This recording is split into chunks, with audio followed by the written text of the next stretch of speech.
Okay.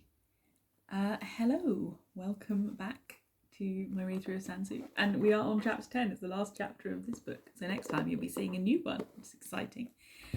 Before we get into the chapter, I hope everyone liked the announcement at the end of the last one. If you missed it, basically the announcement was that me and Detta Manfred are going to be doing basically a Q&A session with the author. So I will be recording me asking Detta questions about the first 10 chapters, and we'll do one after every next 10 chapters.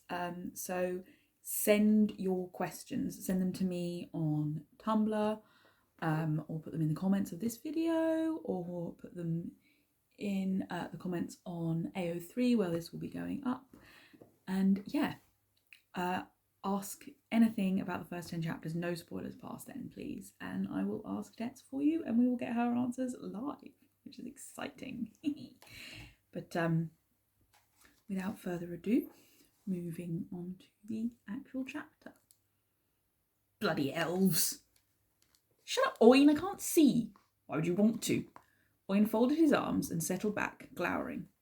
The elves around them milled, graceful and serene and remote. All I can see is more bloody elves. Thorin, Balin, Oin, Ori, Nori, Fili, Kili and Thrain stood beyond the circle of chairs, listening intently. Seeing Bilbo at this great meeting had made Thorin's heart clench painfully.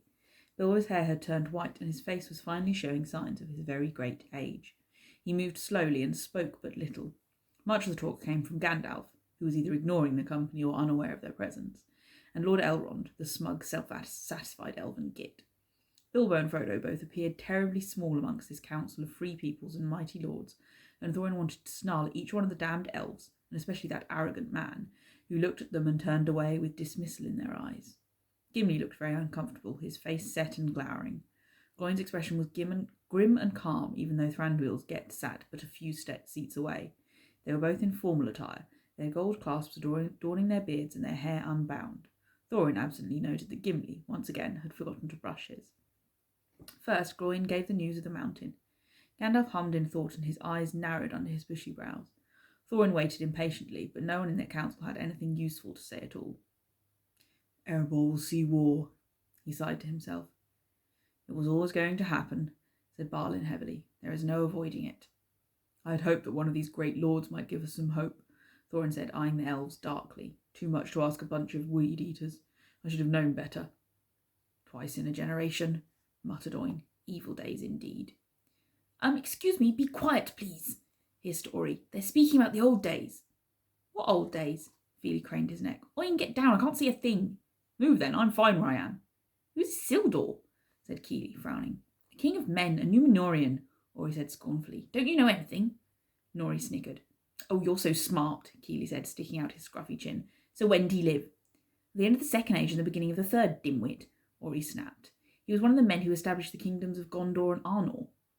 Arnor? Fili raised an eyebrow. Where's Arnor? I can't believe you pair, growled Balin. You have both forgotten everything I taught you. Including how to be quiet, said Thrain, and at the sight of their grandfather's stern face, both princes fell silent. There was much talk of the rings of power, and Thorin allowed his mind to wander. He let his gaze drift to Bilbo. The old hobbit was wrapped in a shawl, and he looked small and doll-like on the oversized elven chairs. So what is Arnor? Shut up! Bring forth the ring, Frodo, said Elrond, interrupting Thorin's thoughts, and he whipped his head around to stare at the youngster. Bilbo's ring, that innocuous little thing, landed on a plinth with a disproportionately loud sound. He frowned at it, and then at Frodo, who was retaking his seat with a huge sigh of relief. So it is true, the tall man said, his eyes intent on the ring. Then Thranduil's spawn murmured, Sauron's ring, the ring of power, and Thorin felt his knees buckle. The man was still speaking, but Thorin could barely hear him. It wasn't one of the lesser baubles scattered throughout the world. This little ring that Bilbo had carried for nigh on 60 years was the ring of Sauron, the ruling ring, the one ring. Through the high-pitched buzzing in his ears, the thought came it was no wonder the Black Messenger wanted Bilbo so. The other man, grim and weathered, cloaked in elvish garb, was revealed to be as the heir of someone or other. Thorin could barely muster the effort to care, still stunned and reeling at what his hobbit had blithely carried and used for so long, to avoid unpleasant visitors of all things. He He turned again to look at his hobbit, old and creaking, and knew then what it had done. It had prolonged Bilbo's life. 127 was a vast old age for a hobbit, and yet Bilbo had only begun to show true signs of passage of time when he left Hobbiton and the ring. The ring! Did I hear that correctly? Asked Balin incredulously. Isildur's bane, whispered Ori. O sweet merciful Mahal, grant them strength. Thrain snarled under his breath, shifting his weight between his feet and his hands clenching and unclenching. His shoulders bunched with barely restrained violence. Destroy it, Thorin breathed. This foul thing, it has tainted, it must be destroyed. Well, what are we waiting for? Growled Gimli, and he drew his father's double-headed battle-axe. With a savage cry, he rushed forward and brought the axe down in a blow that Dwalin would be proud of. Thorin's breath caught as Gimli was thrown backwards and a steely ringing sounded in the air, whispering and coaxing. Is he all right? Oin said anxiously. Is he all right? Gimli pushed himself up onto his elbows and shook his head to clear it. His father's axe was shattered. Yeah, the idiot's fine, said Nori. Can't say the name for Glóin's old axe, though. The ring cannot be destroyed, Gimli, son of Glóin, by any craft that we here possess, said Elrond. Thorin glared at the damned elf, not a hair out of place on him, not a glimmer of concern, as though Gimli had not just risked himself to be rid of the thing. The ring was made in the fires of Mount Doom. Only there can it be unmade. The first man, Boromir, began to explain, with admirable patience, Thorin thought, why this was lunacy. Mordor was no hobbit walking party. Thorin listened with half an ear and carefully watched Gimli haul himself to his feet and brush himself off. He seemed to have taken no lasting damage. And then, of course, Thranduil's damned son had to speak up. Have you heard nothing? Lord Elrond said. The ring must be destroyed. Oh, now you wish to help, Thorin snarled, turning on him. His blood was boiling. Bilbo had carried the One Ring. The One Ring had touched his hobbit, altered him. He had crept past elves and spiders and even a dragon with the aid of that foul evil. His anger sought an outlet. It found one. Do you intend to hold to your word, or will you turn away again? You elves with your false promises and your false friendships, you cannot be trusted with this thing. I suppose you think you're the one to do it? Gimli leapt back onto his feet, his face thunderous. The room erupted, and Balin groaned, his head falling into his hands. Well, that's torn it, he muttered. Thorin, laddie, you might want to think about doing something about that temper of yours. Say, perhaps holding on to it? I'll be dead before I see the rings in the hands of an elf. The elf raised an elegant eyebrow. Indeed? Then may I offer my assistance, Master Dwarf? Gimli's head lowered and his massive bull-like shoulders bunched in readiness. Ha! You couldn't fell me if you tried, you skinny twig. You haven't the strength. You could not bear this thing half a mile. The elf squared up to the dwarf, looking coolly down his nose. I would do better than grasping, greedy mole, stone-headed and stone-hearted, he sneered. Stone-hearted? Gimli bristled. Better that than faithless. Never trust an elf. They will promise friendship and then turn upon you. Fair words can hide foul deeds. I know you, wood elf, and all your fickle kind. Oh, this is going swimmingly, muttered Glóin with heavy sarcasm, sinking down into his chair and covering his eyes. This elf was not as impassive as Thranduil, and his face grew angry. A dwarf would seize this thing and keep it for his own. Gold is your only love, is it not? Avarice is all you know, you little stone grubber. No doubt it seems natural to you. Fine talk from the son of one who stood armed outside our gates, demanding our people's treasures at siege point, and with no word of apology for my father's imprisonment. Gimli roared. Khathuzh! Sakhabizu heden! Biffa shouted. Thorin, I think this might be getting out of hand, mumbled Ori. Treacherous elf, greedy dwarf, deceitful weed-eaters, filthy rock-lovers. The noise was becoming deafening, and Thorin turned to see Gandalf's eyes lingering on him. The old wizard looked profoundly disapproving and afraid. The ring, he said gravely, and Thorin somehow heard him over the uproar. It thrives on such discord. The enemy delights in our mistrust, Thorin, son of Thrain. He loves our pride and our conflict. It only adds to his gain. Thorin stared at him, and the foul whispering in the air mingled with the din until he could not determine individual sounds from each other. I will take it. The clear voice rang over the clamour, and Thorin blinked. I will take it. Frodo was walking forward into the midst of all the bickering big folk, his face pale and pinched but resolute. I will take the ring to Mordor. All fell quiet, and faces turned to the hobbit in surprise. Sudden silence felt like a long exhale, and Thorin glanced back at Gimli. He was standing with his lips parted, and he looked somewhat ashamed of himself. Thorin grimaced. This was not an auspicious beginning. I am sorry, Azaghîth, he murmured. Gimli's shoulders relaxed, and he lifted his chin. That was not my finest moment. he said to himself. Nor mine, said Thorin, and smiled ruefully at his star. Pride was ever my downfall. Learn from me and do not make it yours. Though, Frodo was saying, and his blue eyes were large and fearful, I do not know the way. Oh, sweet Maker, said Keely in a rush, and he grabbed onto Fili's jacket. He's so little, isn't he little? So little and brave. He's taller than Bilbo, Fili pointed out, trying to pry Keely's fingers off. He's littler than me, Keely said defensively. I give up on you. Fili sighed and allowed Keely to continue to gush and grab at his arm. Thorin caught sight of Bilbo's face as Gandalf stepped forward and pledged himself to the young hobbit's protection. He was utterly aghast, thrown back in his chair as though struck. His skin looked greyish and pale, and he was gazing at Frodo in horror. A rush of realization swept over Thorin. Frodo is the son of your heart, he said blankly. Frodo, lad, Bilbo managed, and his hands gripped his shawl tightly. Oh, Frodo, lad, what have I done to you? His voice rose sharply and plaintively, and his eyes were brimming with fear for the boy. What have I done to you?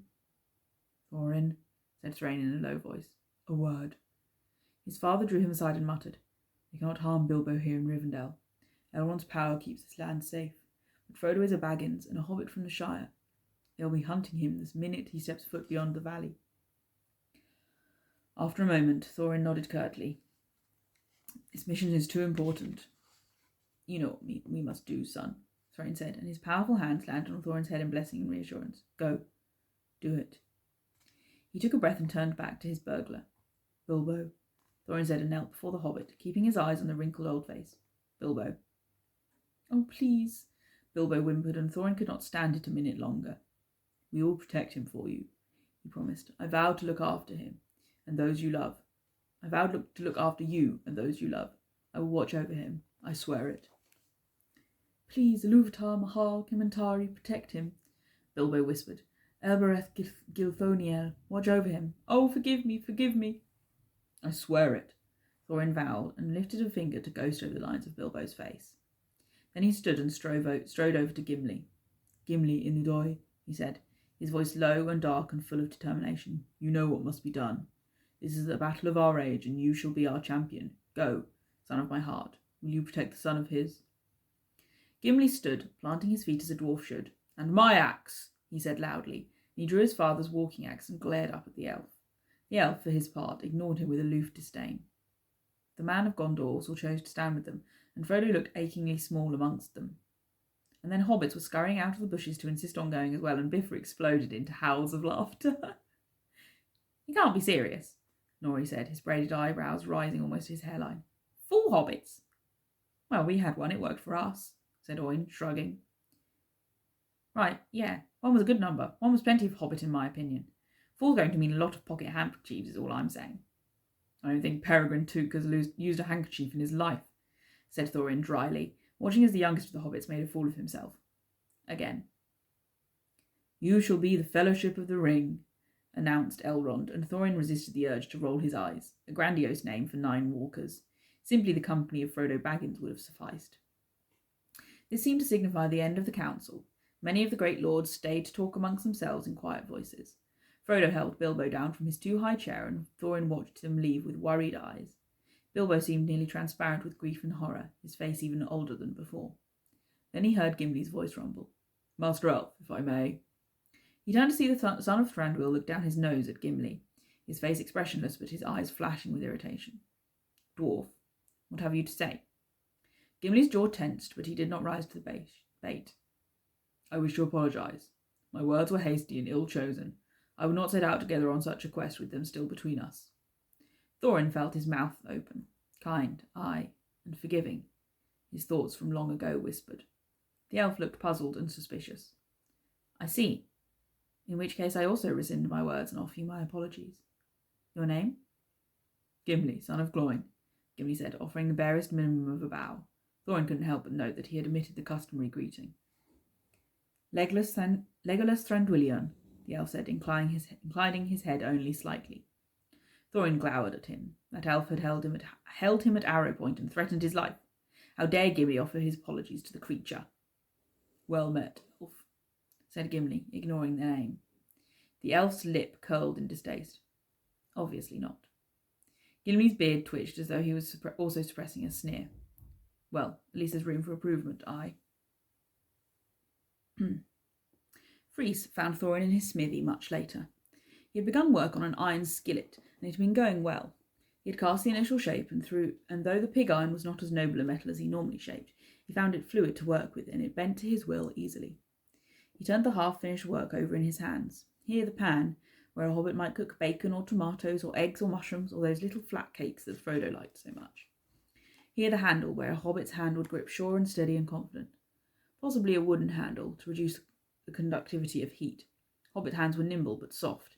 Here a divot in the rim for pouring, and here a maker's mark.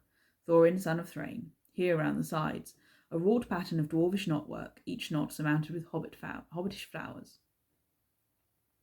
"Are you all right?" she said softly, sitting beside him. He grunted. She took the skillet and turned it, eyeing his guide marks and decorations around the side. "Oh, Thorin," she sighed. "Hobbits have a language for their flowers, much as we have ours for gems," he said, and his voice was deep and distant even to himself. "What are they?" she said.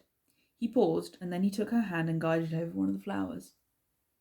"Berrirose," he said, "and rainflowers." "What do they mean?"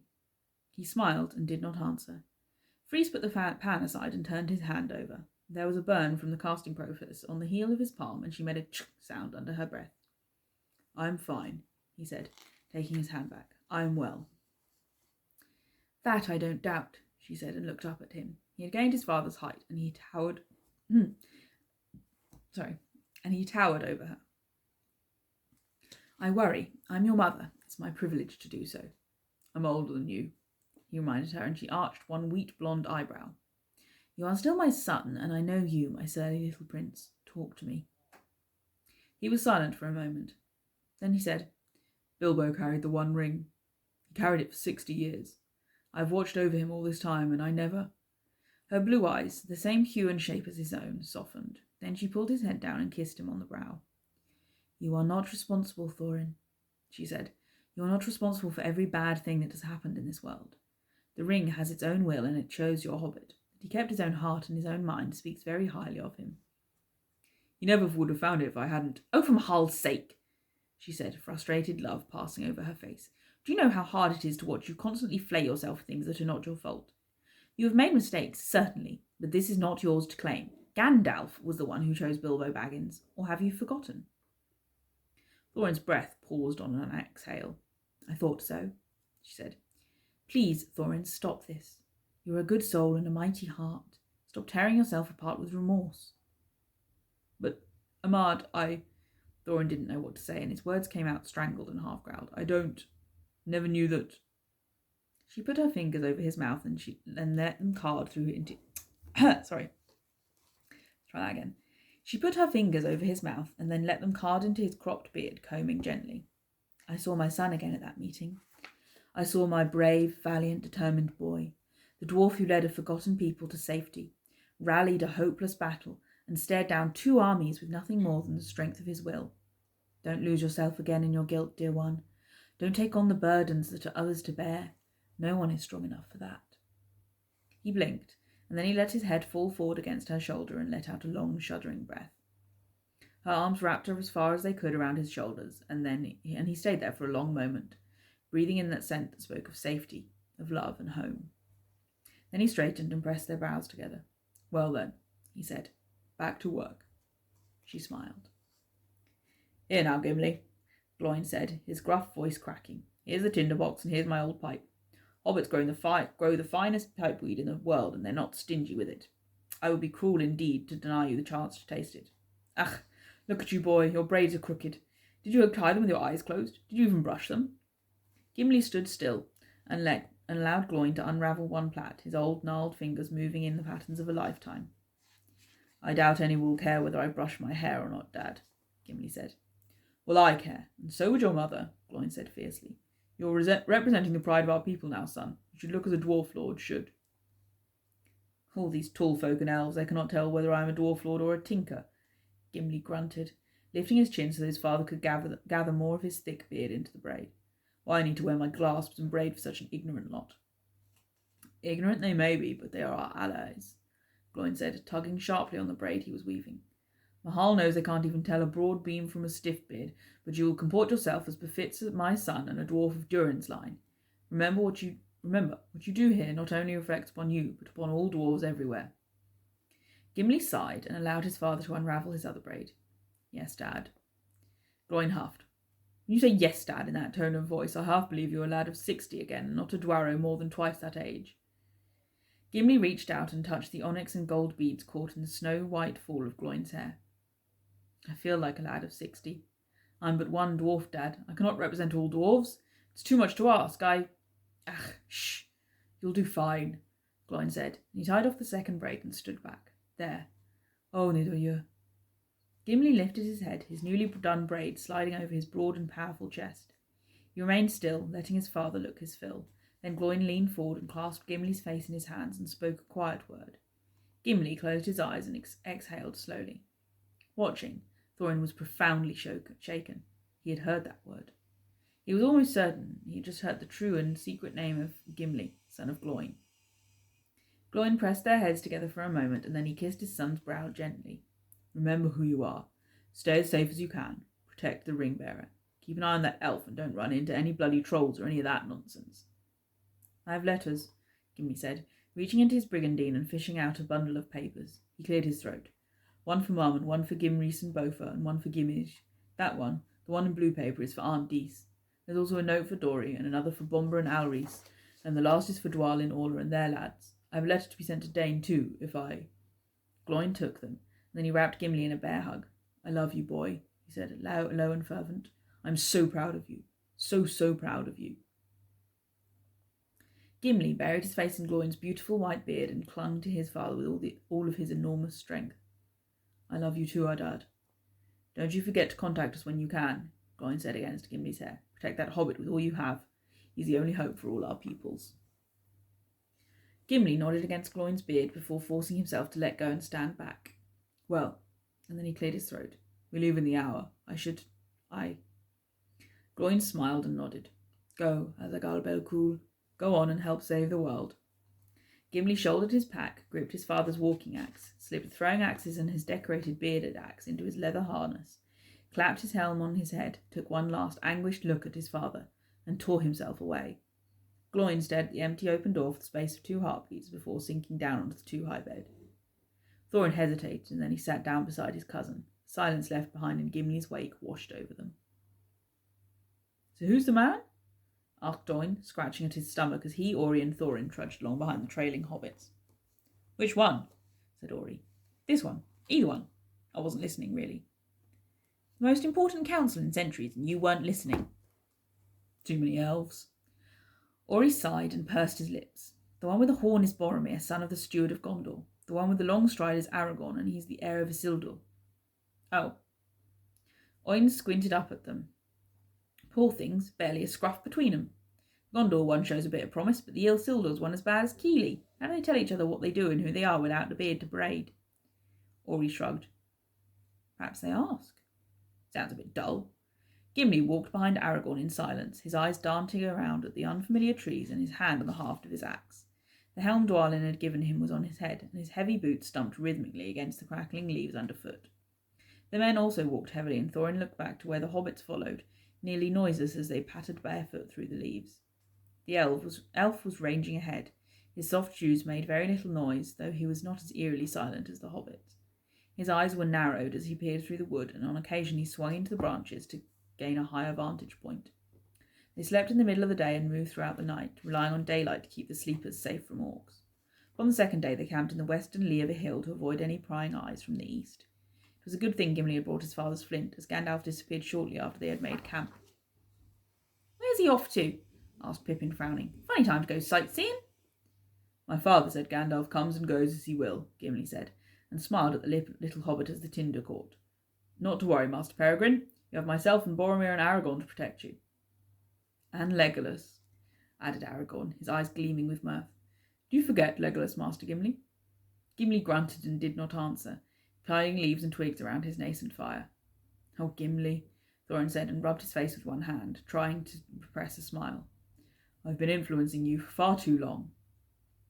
"Now, Mr. Frodo, sir," Samwise was saying, handing over a dried strip of meat, "it's not exactly a fry-up, It'll tide us over until Mr. Gimli's got that fire up and going." "It's ready when you are, Master Samwise," said Gimli, stepping back to show the neat little fire pit with its merry blaze. "Now that's a thing." Sam scratched his head. "I'm no stranger to lighting fires myself, but that took no time at all. Why, it felt as though I'd barely blinked." "Fire has ever been a good servant to dwarves," Gimli said, and tugged off his heavy gloves to warm his hands by the fire. "Here, Mr. Frodo, get yourself a bit closer. That wind is not playing around," Sam said, and then turned to where Merry and Pippin were digging through his discarded bag. "And you two, get out of there. I don't want to have to explain to Strider why we ran out of food not 2 days out of Rivendell." Merry looked somewhat ashamed, but Pippin looked completely unconcerned. "Well, I won't be bothered," he said cheerfully. "I'll have a full stomach, and there's very little disagreeable about that." Gimli chuckled. "My father once told me there were 7 meals a day for hobbits. Is it true?" Pippin's eyes lit up, and he sat down opposite Gimli, sticking his thumbs into his waistcoat in an important manner. "Now, there are 2 schools of thought on that," he said, nodding solemnly. "Some, the more enlightened, believe there should be upwards of 7 meals. Why, what if you get peckish between second breakfast and elevensies? What if you wake up in the middle of the night with turkey sandwiches on your mind? What if supper is not really satisfying the first time round, so you want to give it another chance?" "Enough, enough!" Gimli laughed. "I see how it is. The enlightened amongst hobbits would advocate eating all through the day and most of the night if it were at all practical." Pippin beamed, pleased to have made the dwarf laugh. "Absolutely."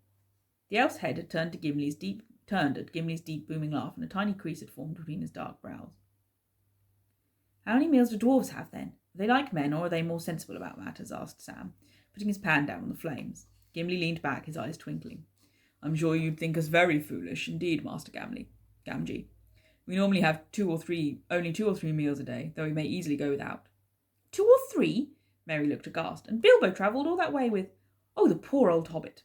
"We didn't starve him," Thorin grumbled, and behind him Oin made a noise of indignant protest. "How on earth do you keep going on so little?" Pippin said, scooting closer to the fire and staring at Gimli with wide eyes. "I'm sure I'd waste away to simply nothing. 2 or 3, or nothing." "Shameful is what it is," Sam declared, waving his spoon about. Gimli held up his great hands and laughed. "Peace, peace. It is what I need, no more.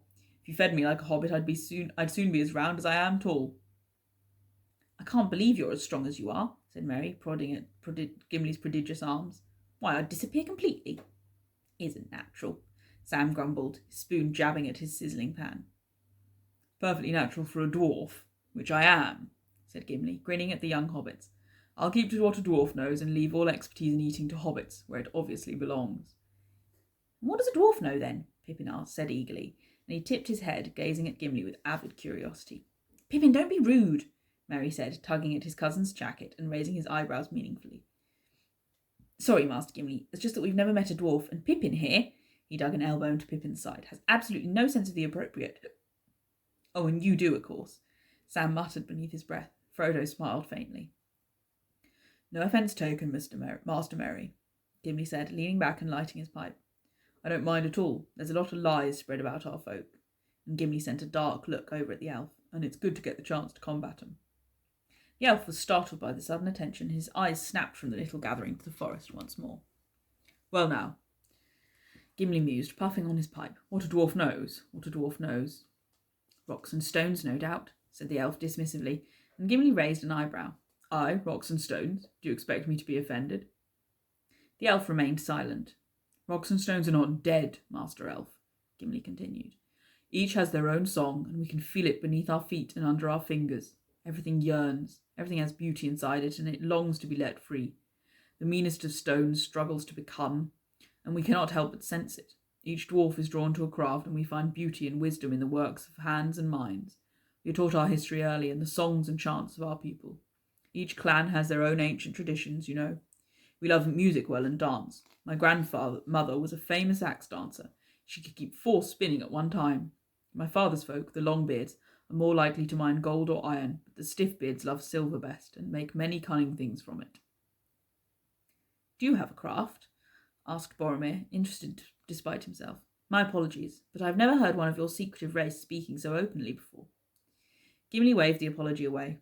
"No, I have not found that which makes my hands sing," he said easily. "I'm still in the prime of my years. However, plenty of time yet." "How old are you, Master Dwarf?" Aragorn asked.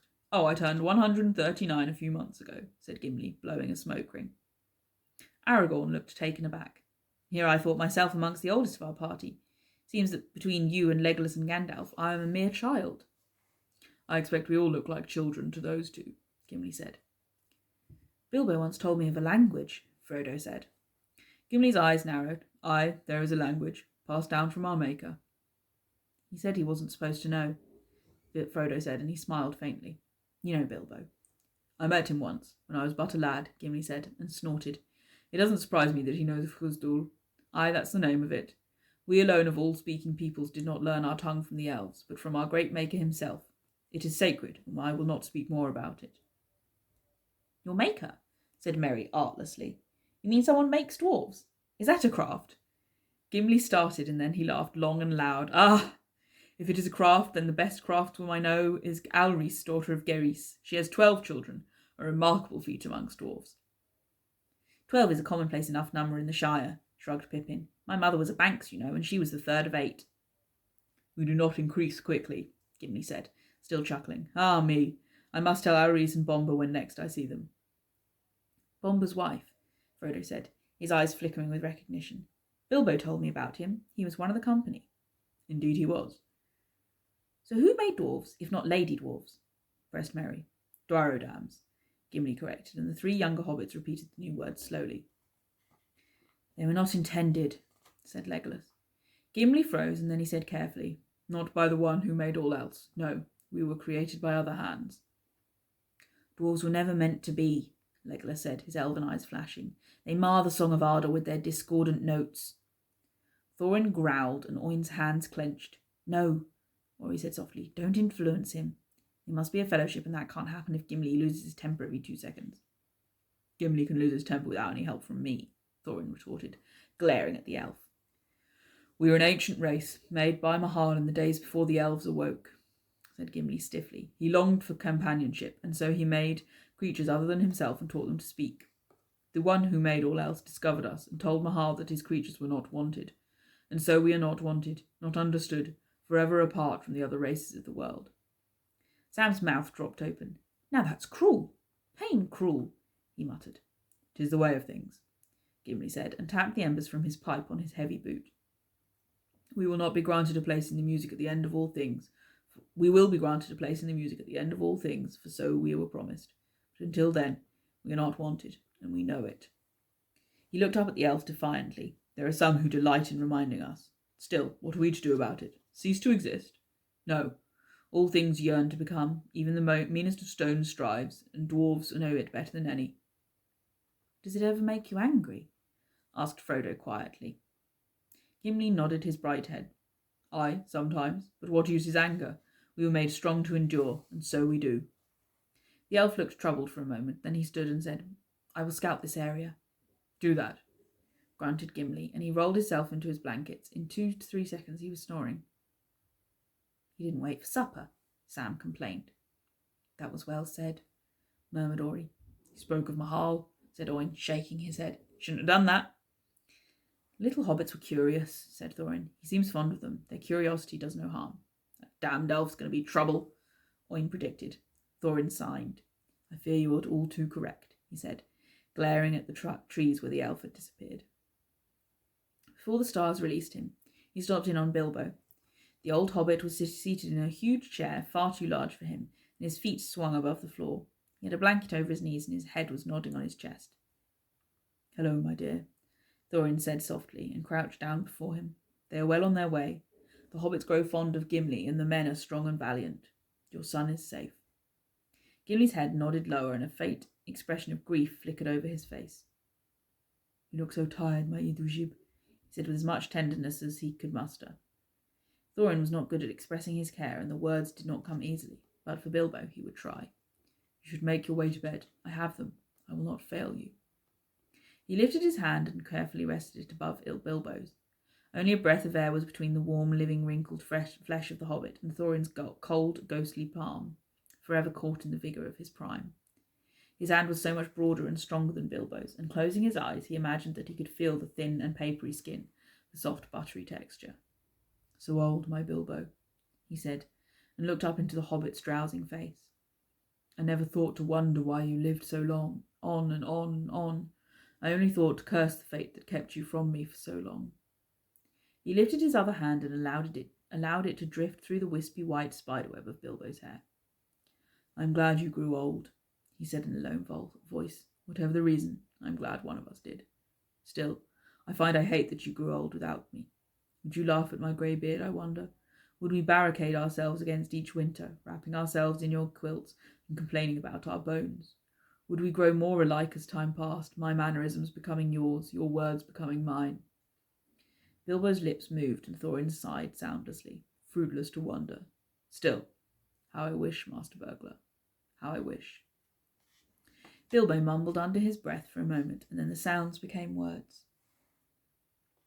I sit beside the fire and think of all that I have seen, of meadow flowers and butterflies in summers that have been. I sit beside the fire and think of people long ago, and people who will see a world that I shall never know. I sit beside the fire and think of words I never said, of promises and wishes made all locked up in my head. I sit beside the fire and think I hear him now and then, but still I wait to hear that knock upon my door again. Oh, Bilbo! It's the end of chapter 10 and the end of volume 1. Oh my god. We are going on the quest. The quest has started. I love that scene where Gimli starts telling them everything, and I love Oin's reaction, like, oh, he shouldn't have said that. Shouldn't be telling anyone about that. Oh, getting all anxious about it. He's a funny guy. But yeah, that was the end of chapter 10. So the next thing to be posted will be the Q&A with Debs. So send me your questions. I'll give it about, 3 or 4 days after posting this to before I record. So you've got I'll give it a week. I'll give it a week after posting this before me and Debs record the Q&A. So you've got a week to get any questions in. Put them on my send me an ask on Tumblr, reblog the post on Tumblr and put a question there. Put a comment on the YouTube video, on the SoundCloud, on Archive of Our Own. To me, don't send them to Debs, send them to me. I will put my Tumblr is flamesburnonthemountainside, one thing. But I will put all the links to everything in the description of this. But yeah, send in your questions. Got a week. And then we'll have a Q&A with Debs, which I'm really excited about. So please actually send some questions, because that would be really awkward if I said all this and no one sends any questions. That's the end of chapter 10. I will see you all for the Q&A. Right, bye.